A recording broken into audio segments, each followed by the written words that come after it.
So in our Surface Book review with Performance Base, I talked about switching to Windows, and I had a ton of questions about why I did it. And I talked briefly about some of the problems that I had and how I overcame them, but I got a lot of questions asking me to explain it more. So the reason I switched to Windows is I want to do more reviews on Windows laptops and desktops.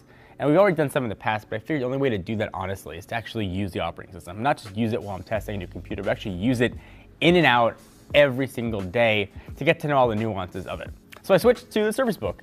And it's been interesting. It took me about 3.5 to 4 days to get over some of the humps. Trying something new, things are going to seem weird. You get that 24 hours in, you're like, I made a mistake, I need to switch back. I've been using OS X or Mac OS since my very first YouTube video when I unboxed that MacBook Pro, and I've just been fine. It's worked for me. But I need to be educated on both platforms, and I wanted to learn what's going on with Windows 10 more than I had. I already knew sort of generally how to use it. So I pushed myself through those issues. It took me about 5 days to sort of be comfortable with Windows and appreciate what it can do. But I did have some problems, and here's what I overcame. So a few things that I really like in Mac OS. I like being able to take screenshots, just doing the Command-Shift-4. It's always worked out well for me. You can select what part of the screen that you want. There's anything equivalent in Windows. You can use a snippet tool or you can print screen, but you can't take a screenshot of something specific, and I do that a lot. So I found a tool called GreenShot that you can set any custom shortcut keys you want, take a screenshot, and you can export it to wherever you like. So I set that up, and it worked exactly like it did on Mac OS. I'll link to all these apps if you want down below, and they're all free as well. So that was a really good find for me. Another feature that I really liked in Mac OS, being able to hit spacebar and see a preview of a document. And there's an app that's in beta called Seer, S-E-E-R, that supposedly does the same thing, and it worked for me for like 2 days, and then just totally stopped working.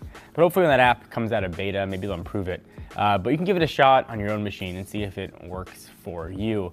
Another thing I really liked about Mac OS is the ability to sign documents in preview. I can sort of use my finger, sign once, and I can just input a signature, and I'm good to go. I sign a lot of NDAs and contracts. And I was nervous that Windows didn't have that. Obviously, I could use the Surface Pen to sign documents, but I have the computer docked most of the time. So actually, Adobe Reader, you can download that on any OS. You can automatically sign documents, which makes it really easy. It takes a few more steps than what I had on Mac OS, but it works just as well. But the biggest issue that I had was finding a mail app that worked. When I reviewed the original Surface Book, one of my issues with it was the mail app was horrible. It wasn't pulling an address book, so if I wanted to send an email to somebody who'd already emailed me and I didn't know their name or email address, I couldn't do it. It wouldn't pull it in. It was infuriating. You also couldn't drag and drop files into the mail app. Microsoft has fixed that, and the mail app works really well. But admittedly, I didn't just start trying the mail app because I figured they hadn't fixed those problems. I tried a slew of other mail apps to find ones that worked. I didn't find one that really worked for my workflow. I just started using the mail app again, and Microsoft fixed the issues that I had before, so I just went back to using that. So I guess hats off to Microsoft. So the point being, if you're thinking about switching, I know a lot of folks are thinking about making that switch with the new generation MacBook Pros. You gotta stick with it. You gotta stick with it for at least sort of that 3 to 5 days. You get over those weird humps. Things are strange. They're not where they're used to them being.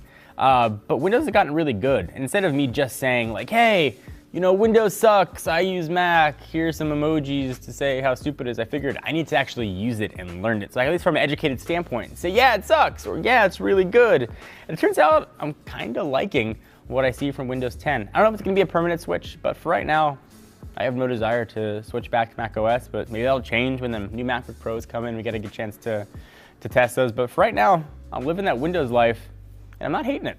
So maybe I persuaded you to give Windows a shot, and perhaps the way you want to do it is to create your own website, but maybe you don't know how to code. For you, I've got a solution. The folks at Squarespace have you covered. The sites look super professional. They're easy to do regardless of skill level. No coding necessary, which is pretty good for me. It's really intuitive and easy to use. And also, you get a free domain. You sign up for a year.